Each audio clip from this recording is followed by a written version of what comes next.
બાપા મહુવામાં મોટા ગયા, મારો જન્મ ત્યાં. એટલે પહેલાના જમાનામાં તો વિધવા ખૂણો પાડતી, બહાર ન નીકળતી. એટલે સાવ દારૂણ ગરીબી. એટલે લોટ માંગવા જાય. અને મહુવામાં મુસ્લિમ અને કપોળ વાળાની સંખ્યા વધારે છે. એટલે કપોળ શેરીમાં જાય, ફાટક ખોલે પ્રેમજીભાઈ, અને દરવાજે પગથિયા આગળ ઉભો રહે, ઇજ્જત. પછી એમ કે સાતમ ને શુક્રવાર એકવાર બોલે. કપોળ વાળિયાના ઘરમાં કઈ રીતનું ઓલું હોય તો તમે સુખી હોય, સંપન્ન હોય, રસોડામાં બે ચાર બહુવાર રસોઈ કરતી હોય, હાલતી હોય, ઝંઝરના અવાજ આવતા હોય, વાસણ તાંબડાના અવાજ આવતા હોય, ઠામ પકડે એટલે હાથમાં સોનાના ઘરેણા પહેર્યા હોય એના અવાજ આવતા હોય. એટલે ઓલા બાળકને ખબર હોય કે હું સાતમ ને શુક્રવાર કહીને ઊભો છું તો એ લોકોએ સાંભળ્યું છે, કારણ કે અંદર માણસો છે રસોડા.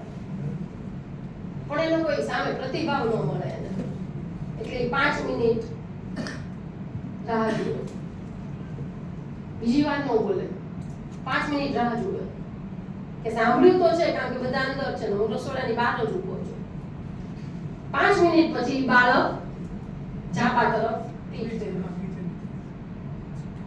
જેવો ઝાપે જાય એટલે અંદરથી ઉમરે, રસોડાના ઉમરે સાસુ બેઠી હોય, શેઠાણી હોય ને, શેઠાણી અંદર હોવાનું હોય, એટલે શેઠાણી અંદરથી બોલે, બામણ ઝાપો માંગતો જજો, બકરા બેઠી જાય છે.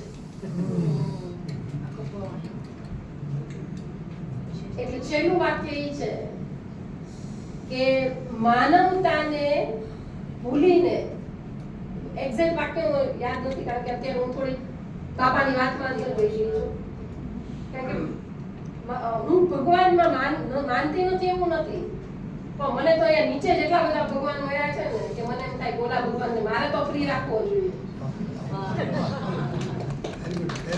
એટલે અત્યારે એક મારા મિત્ર આવ્યા છે, શૈલેન્દ્રભાઈ વાઘેલા, મેં ભાઈ સાહેબની વાત કરેલી કે મારે જે આવી સંઘેડા અવતાર લઘુકથાઓ છે એને મોટા પડદે લઈ જવી છે, અને નાના પડદે તમને યાદ હોય તો એક કથા, કથા સાગર, એકી કહાની, એ રીતે આપણે એક સિરીઝ આવતી. એટલે ભવિષ્યમાં આ બધી જ જે જેને કહેવાય ને કે હીરવાળી જેટલી લઘુકથા છે ને એમાં ખાલી ઇજ્જત કુમાર નહીં હોય, કારણ કે મેં કોઈ એકેય વસ્તુમાં વાડાબંધી નથી રાખી. મને એક વસ્તુ લાગી, આ અભ્યાસ કરતી વખતે હું બધો જ સામાન લઘુકથાનો બેંગ્લોર લઈ ગઈ છું, એટલે મારી પાસે કાંઈ નહોતું. એક પુસ્તક મને મળ્યું, બ્રહ્મભટ્ટ, ભગીરથ બ્રહ્મભટ્ટ પુસ્તક મારી પાસે, એટલે છેલ્લે હું વાંચતી એટલે મારા ડોરમાં મૂકીને ગઈ. એમાં મને લઘુકથાના અભ્યાસનો એક લેખ મળ્યો, પ્રસાદ બ્રહ્મભટ્ટનો. એમાં મને બહુ મજા આવી, બહુ વાંચ્યું, પણ મને એમાં બે વસ્તુ મને સમજાણી નહીં. એકમાં એમ કહે છે કે લઘુકથા એટલી નાની છે કે એનો પ્રારંભ, મધ્ય અને અંત ન હોય.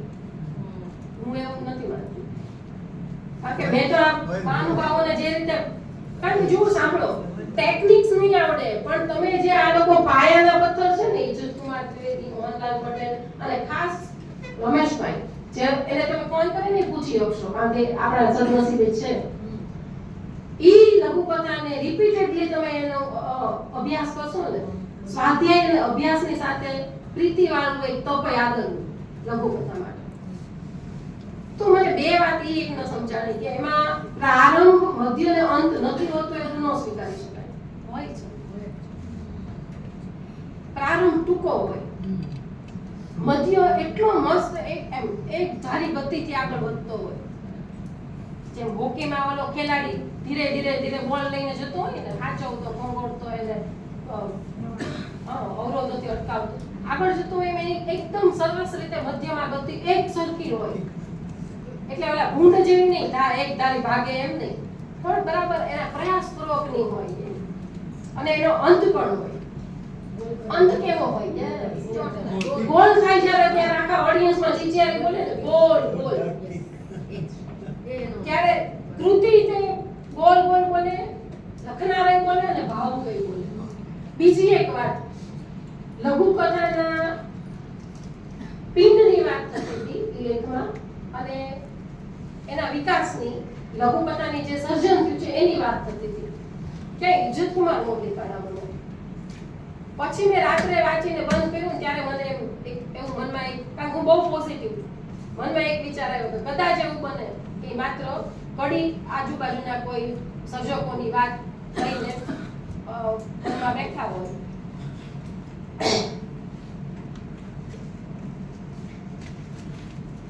શબ્દનો